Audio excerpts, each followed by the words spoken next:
వేరే ఏమన్నది మా వెనక మూట బరువుగా ఉంటే చాలు. మూట బలుపు మానవునికే అనుకున్నా, తమ వంటి దేవతలకు కూడా ఉందా? మూట లేకపోతే ముక్కండగానే ముద్దలేదు. ఆస్తులు బట్టి అంచనా వేస్తారు. పదువు పడితే ఏమన్నది డబ్బుంటే అన్నీ అనుకూలంగానే ఉంటాయి స్వామి. అంతే స్వామి, కలికాలం. ఇంతకు తమ రాకు కారణం వైకుంఠనాథుడు భూలోకంలో శ్రీనివాసునిగా అవతరించి ఆకాశరాజు పుత్రి పద్మావతిని పరిణయమాడనున్నాడు. ఆ కళ్యాణానికి తమ రాక అవసరమై దగ్గరుండి తీసుకుని వెనుకకు వచ్చినాను స్వామి. స్వామివారికి పాప ఎంత దగ్గర తమని దగ్గరుండి తీసుకుని రమ్మన్నారంటే ఏదో పెద్ద గిరాకీ అనుకుంటున్నారు. కాబట్టి ఇందాక ఏదో బల్బులు ఇచ్చాడుగా.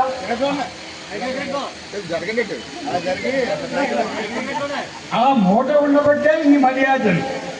ఆ ధనమే లేకపోతే ఈ కలిగిన మానవులకే కాదు దేవతలకు కూడా పిలుపుడదు. అందుకే అన్నారు ధనం మీద మూలం జగత్ అంటే హరిప్రభావం. నారాయణ నారాయణ. గోవిందుడి చరితం ఆనందము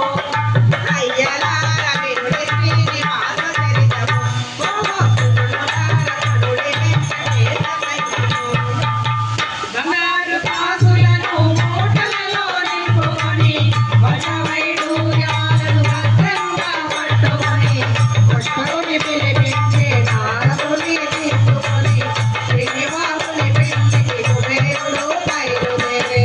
అందరూ ఒక్కటై ఒకరినొకరు కలుపుకుంటూ ఆకాశ వీధులలో అట్టహాసములు కూడా శ్రీనివాసుని పెంచి ధరణి వస్తూ ఉన్న భూలోకవాసులంతా అచ్చరుగా పోతున్నదే.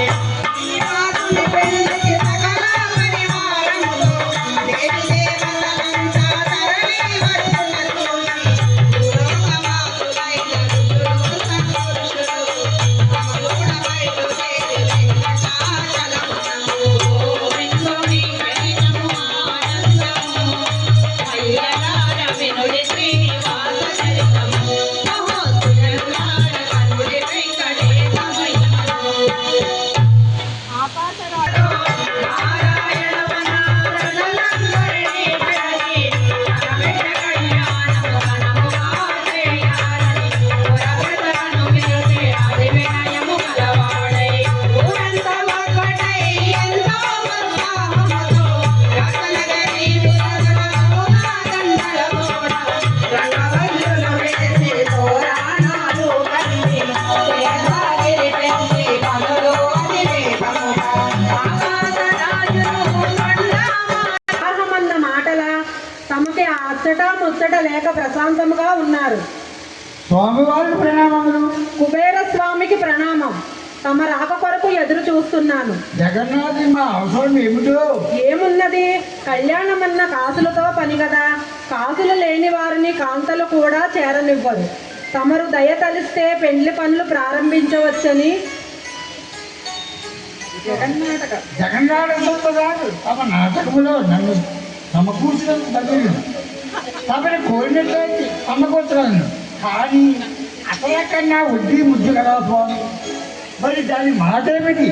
పత్రములా సాక్ష్యములా ఒకేరా? మాపై నమ్మకం లేదా తమకు? లేదేమి స్వామి, వ్యాపార పండుగ అన్ని సాగుతున్నాయి కదా.